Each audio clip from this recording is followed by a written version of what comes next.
Welcome to Weasel Gaming, and today we're going to be taking a look at tactics for the Mach Strike theme deck.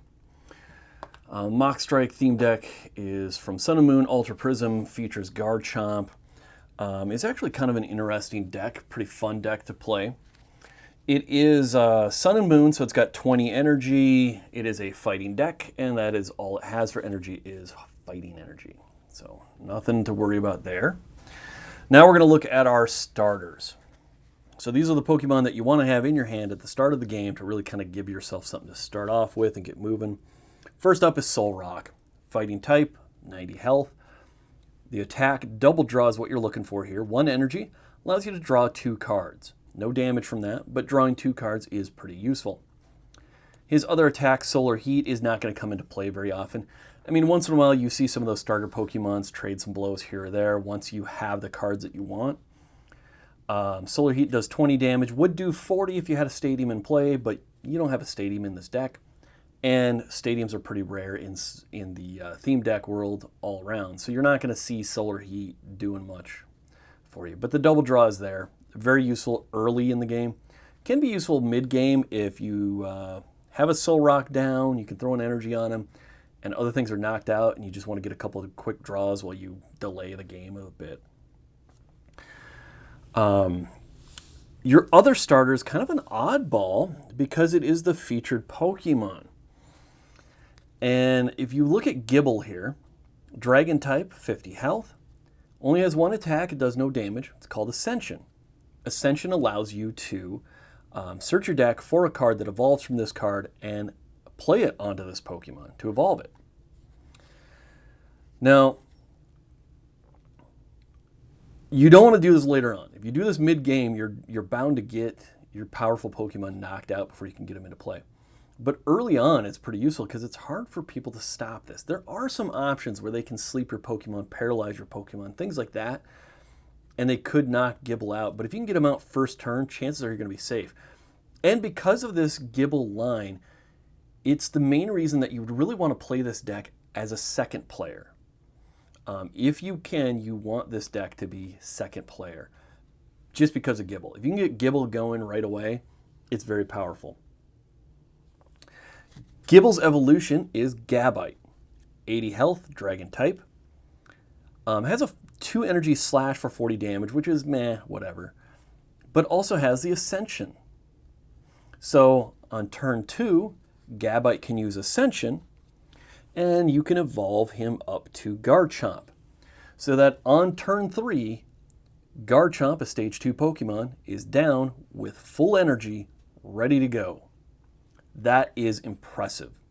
Few Pokemon can get into play that quickly, powered up, and able to do the kind of damage Garchomp can. That's what makes this deck really kind of interesting. If you have that Gibbel right from the start, you can really punch hard. Garchomp is Dragon type, 150 health, has a 2 energy quick dive that allows you to do 50 damage to 1 Pokemon. That Pokemon can be on the bench. And a 3 energy Royal Blades for 100 damage, plus 100 more if you've played Cynthia in the same turn. We'll be talking more about him later. Just wanted to bring him out that he is a viable starter because of that Gibbel Ascension line play. So, from there, we're going to look at our defensive Pokemon, and defense is not a big part of this deck. There's a few desperate defensive moves that you can do, but that's all they are, is desperation. You have Raiolu. Raiolu is a fighting type with 70 health, has a 10 energy jab, which you don't want to actually use or depend on. But Detect is a 1 energy attack that allows you to flip a coin if heads prevent all effects of attacks, including damage, done to this Pokemon during your opponent's turn. So it's a defensive shield for Raiolu. Now it's only a 50% chance of it landing, and you're not doing any damage while doing it, but it's out of desperation. It may be able to delay them a turn or two with some luck. Your other defense is Spirit Tomb, and this one I would really stay away from, even in times of desperation, but it's there, so I'm going to talk about it. Spirit Tomb is a psychic type with 70 health. Lightless World we're going to come back to later. But the defensive ability, Terrify, is a 1 energy attack for 10 damage. And if the defending Pokemon is a basic Pokemon, it can attack. So if they only have basic Pokemon, That's a way you can defend yourself. However, if they have a way to evolve that Pokemon, or they can switch that Pokemon, or anything like that, then Spirit Tomb is going to be dead meat. He's not going to be able to stand up to any kind of big attacks, and you are going to lose the ability to use him for other things. And he's got very important uses later on that we'll talk about. That's it for our defensive Pokemon. Now we're going to talk about our power hitters, and I use that pretty liberally there. You don't have a lot of power hitters besides Garchomp in this deck. First up, we have type Null. Colorless, 110 health. 2 energy Merciless Strike, which does 30 damage plus 30 more if your opponent's Pokemon is already damaged. So 30 or 60 if they're damaged. Headbang does 70 damage.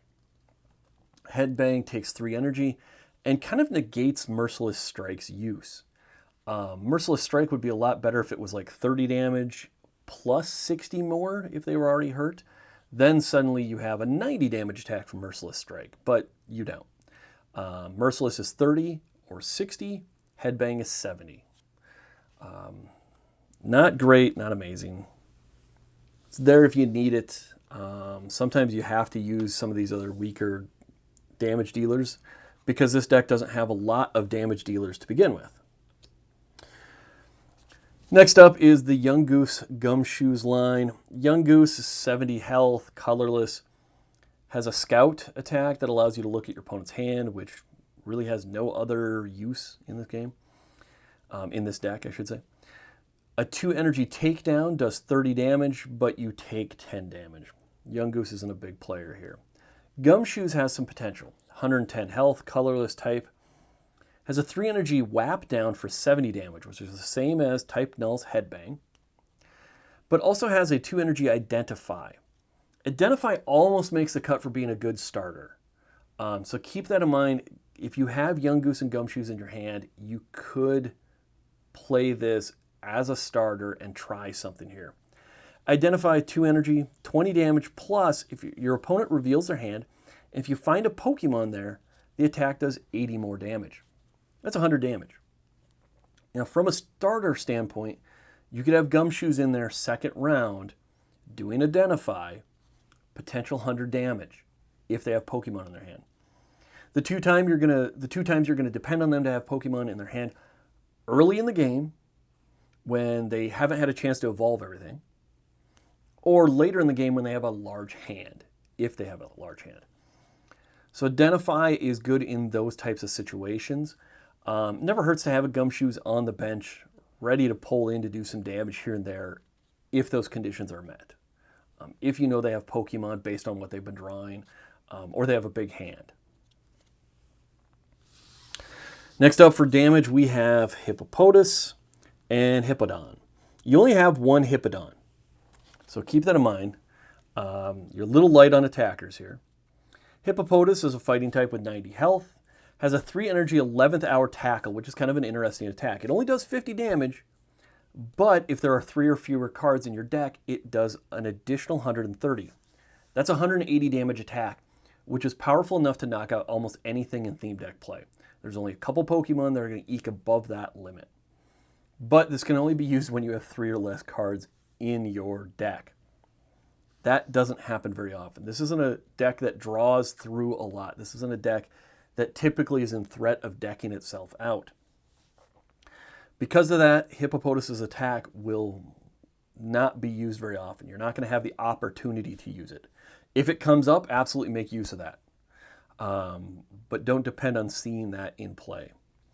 Hippowdon, 140 health, also fighting type, has a 3 energy Sand Tomb for 50 damage, and the defending Pokemon can't retreat. Or the 4 energy Dust Cannon is really what you're looking at here. 100 damage plus 10 damage for each energy in their retreat cost, in the opponent's Pokemon retreat cost. So this is going to do 100 to 140 damage. If you're going against something that has no retreat cost, 100 damage. If you're going against something that has 4 retreat costs, like a Hippowdon, 140 damage. Now, there are some Pokemon that eke out above that 140 limit.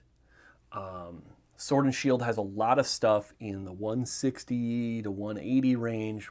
A few things that eke above that. But Dust Cannon is pretty powerful. Typically, the more powerful your opponent's Pokemon is, the more retreat cost they have. So Dust Cannon kind of scales with the challenge that you're facing. So Hippodon is a good backup to Garchomp, but 100 to 140 when you only got one of these guys in the deck is kind of tough to really depend on. Now what you're really playing here, what you're really depending on here, is Garchomp. So we're going to talk about his line now. We've already talked about Gibbel and Gabite. With their ascensions, there's really nothing else to them. So we need to talk about Garchomp a little bit more. Again, 150 health, dragon type, 2 energy quick dive, allows you to do 50 damage to any Pokemon your opponent's side. So you can hit benched Pokemon, you can hit the active Pokemon. Quick dive is really great if they have a basic on the bench that you don't want them to evolve up. They have something that's got 50 or less health sitting on the bench. You can knock that out now and not have it be a threat later. That's powerful if their active Pokemon is not a huge threat to you. For the active Pokemon, you have Royal Blades. 3 energy attack. It does 100 damage, but that damage can be buffed to 200, which is huge and will take out anything in theme deck play. And that 200 damage is acquired by playing Cynthia on the same turn. So if you've played Cynthia, that damage goes up to 200. Now the problem is you only have 2 Cynthias in your deck. So we have to look at ways to make sure you have Cynthias to play. Luckily, this deck has a lot of synergy to that end. So we're going to be talking about those next, but just keep Garchomp in mind. Garchomp is the major player in this deck. Everything revolves around him.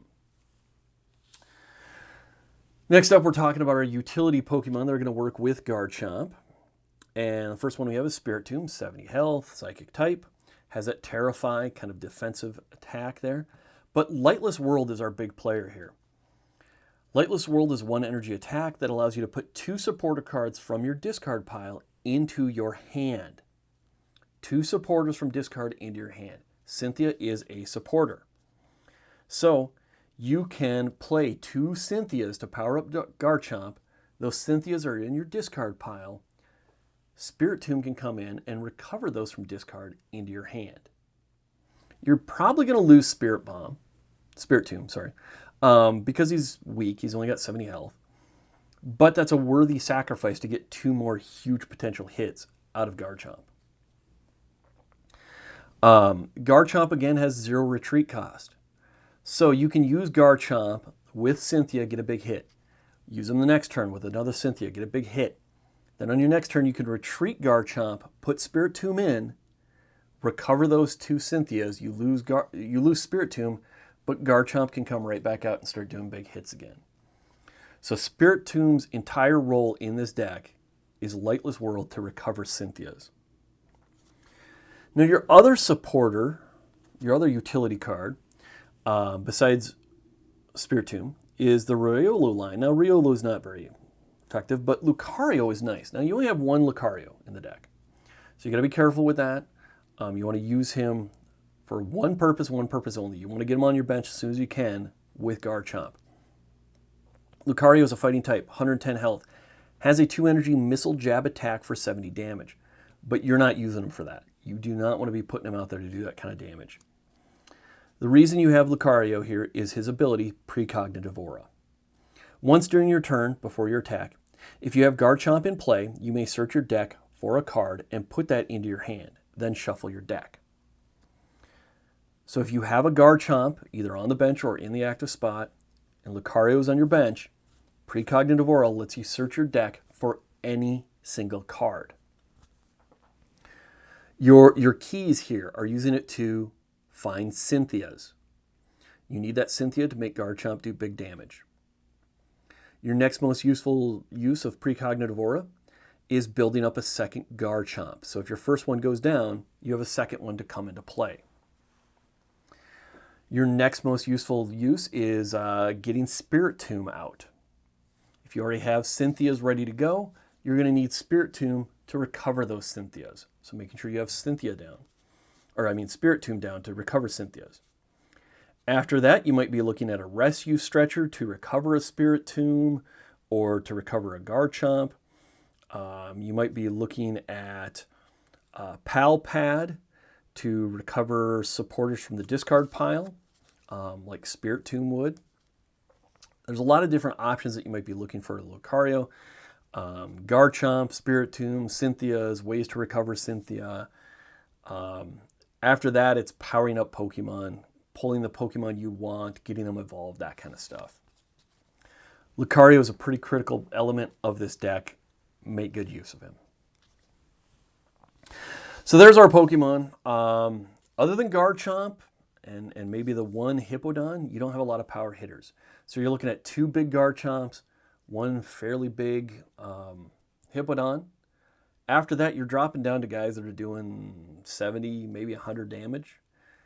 That's not very impressive. So you have to keep those Garchomps in play. Now we're going to look at our support cards.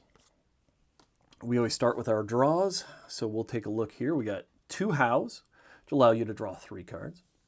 We have 1 Looker, which allows you to draw 3 cards from the bottom of your deck. There's no way to set up anything special in this deck for that, but it's an extra draw. You do have 2 Professor Kukuis. They allow you to draw 2 cards, plus give you 20 extra damage. That 20 extra damage can be very useful. If you're facing something that only has 120 health, instead of blowing a Cynthia, you can use Professor Kukui and get Garchomp up to 120. Also a good way to get type Null or Gumshoes able to actually do enough damage to knock something out. So there's some options there. You have Pal Pad. This allows you to pull 2 supporters from your discard pile and shuffle them back into your deck. Most useful play here is going to be Cynthia, so that you can recover those Cynthias into your deck and then maybe use like Lucario to pull them back out of the deck and use them again. Next up for drawing, we do have Cynthia. Now this is the key critical card in this deck besides Garchomp, Cynthia. You have 2 Cynthias. Cynthia allows you to shuffle your hand into your deck, then draw 6 cards. Cynthia is a great card all around, all the time.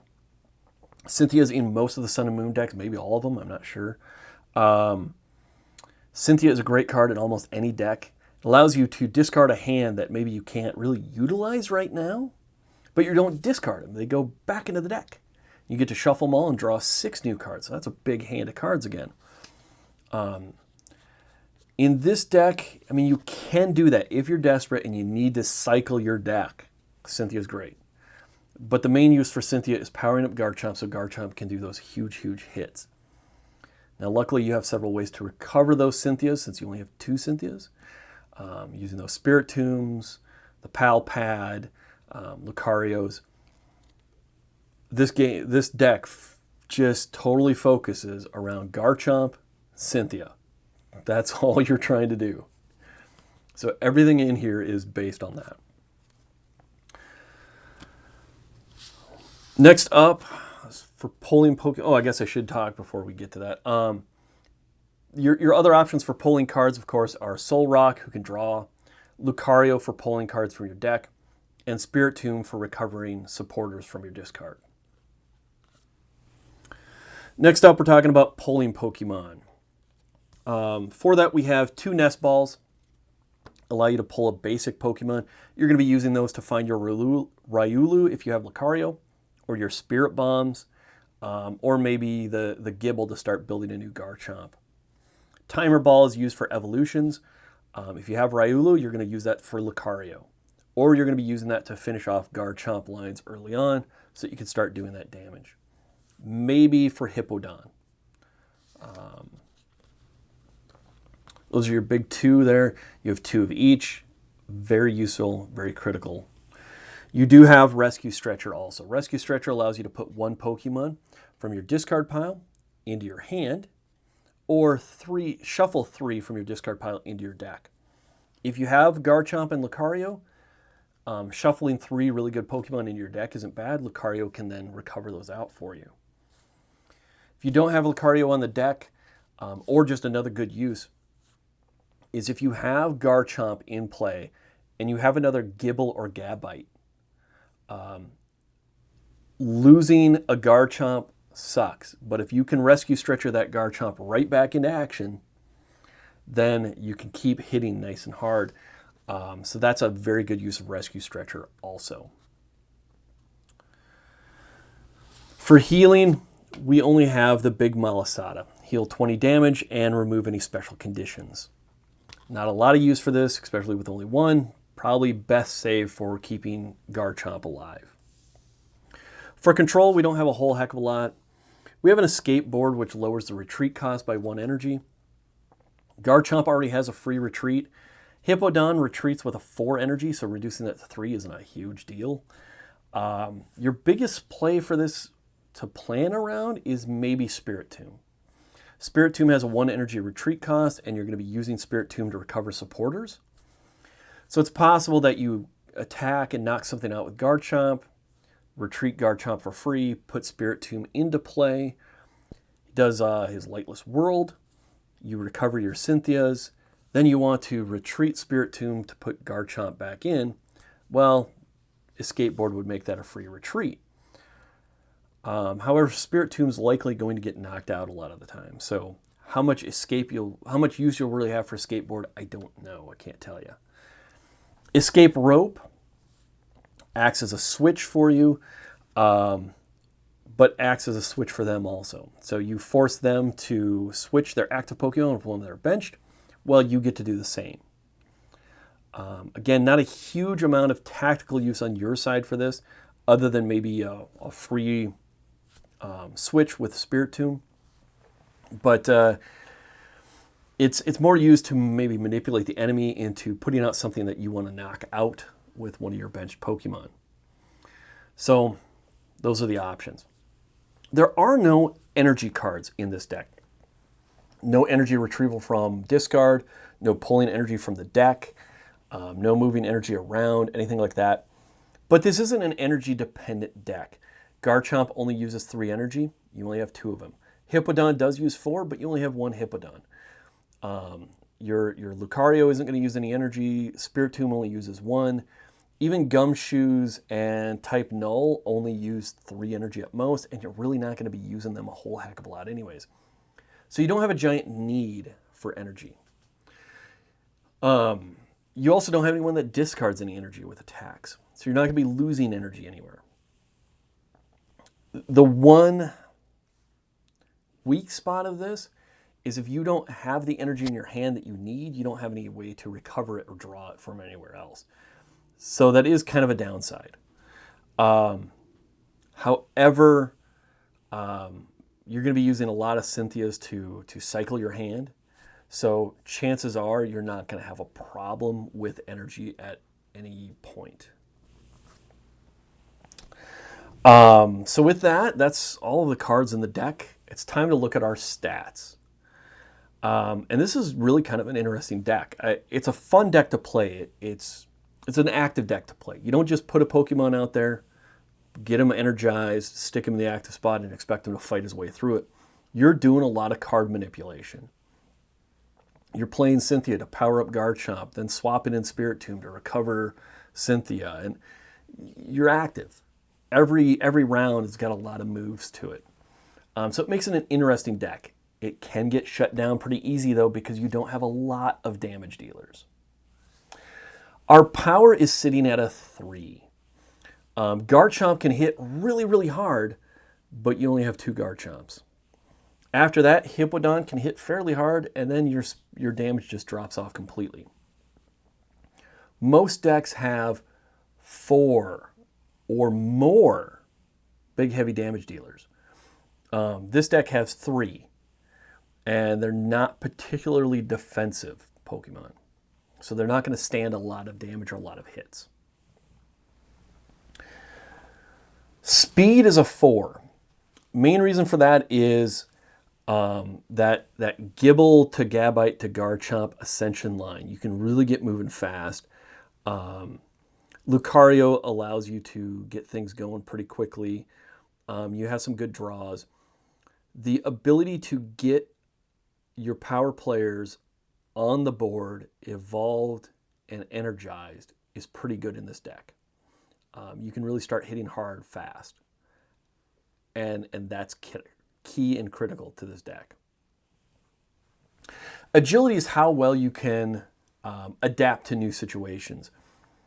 And this deck isn't great there, but isn't bad. We're putting it at a 3. You do have some Pokeballs, some Nest Balls, some Timer Balls. You got a Rescue Stretcher to pull stuff back from discard. You have a decent amount of draws. You have Lucario who can pull out some key things. Agility should really be higher, except there isn't a lot to switch out. If you're switching out for Gumshoes or Type Null or whatnot, it's kind of a bad situation for you. So there is some agility here, but there isn't a lot to use it on, which kind of lowers the effectiveness there. Efficiency is sitting at a 3. Again, not a highly energy dependent deck, but also no way to control your energy use. You're not going to be recovering energy or pulling extra energy. So you're really reliant on what you draw. Complexity of this deck is a 3. It is a fairly complex deck because of the number of things you're playing. It's not super complicated, but you do have to make a lot of different plays. You're playing Cynthias. You got to have those Cynthias saved for the right times with Garchomp. Then you got to pull Garchomp out of the active spot and recover those Cynthias and play the Lucario ability. And so there's a lot of moving pieces, but they're not overly complicated. Resilience is a 2. There isn't any defense in this deck to speak of. You don't have a lot of high hit point Pokemon. Garchomp is sitting at 150. Hippodon's at 140. It's not bad, but it's not great, especially with no defensive capability. And if you lose any of those Pokemon, you're losing a lot of your power. Type ability is actually pretty high at a 4. And the reason for this is the variety of cards you have. You have fighting cards, dragon cards, psychic card, colorless cards. So you can affect a lot of enemy weaknesses. You also have a wide range of weaknesses. You have some cards that are weak to grass, some to fight psychic, some to fighting, some to fairy. Your biggest damage dealers are weak to fairy, which you don't see. It doesn't turn up anymore. You don't see it anymore. It's, as of Sword and Shield, it's a retired class. So you're not going to be seeing those fairy type up there to be a threat to Garchomp. Hippodon is weak to grass, but if you're going against a grass deck, you still got Garchomp, and you still have Type Null and Gumshoes to do some damage. So you can adapt fairly well to giving yourself a type advantage or avoiding a type advantage. So it's actually a pretty decent deck in that regard. As far as manipulation, really the only thing you have is that escape rope. So manipulation's sitting at a 1. All in all, fun deck. It's a very fun deck to play. It's a fun deck to play against too, because it really keeps you on your toes with all the different parts that it has moving. A lot of action in this deck. You're going to be playing a lot of cards every turn because it is an active deck. It's not placing energy, do your attack, move on. No, you're playing a supporter, you're doing an attack. Next turn, you're retreating a Pokemon and you're playing something to recover supporters. And then next turn, you're swapping your active Pokemon again and playing more stuff. It's a very active deck. It's a very powerful deck. Its biggest limitation, the thing that holds it back the most, is that you are so reliant on Garchomp. If you don't get those Garchomps in play, if you don't have those Cynthias in play, if you don't have Lucario to start pulling those cards, the whole thing falls apart. So, if you're missing any one part of the overall complicated machine you have to get going, it can really limit your ability with this deck. And other decks that have similar power don't have those kind of limitations. So you really have to utilize Garchomp, get everything together. If the stars align and you have all the pieces, it is a deck that is a serious threat even to the best Sun and Moon decks. To the best Sword and Shield decks and Sun and Moon decks. It can compete with the best of them if it has all its pieces. So great deck. I really like it. It's a really fun deck. I suggest you try it out if you haven't. Hopefully you feel a little more confident about how to play it and what you're looking for. Thanks for watching. Don't forget to like and subscribe, and I'll see you next time.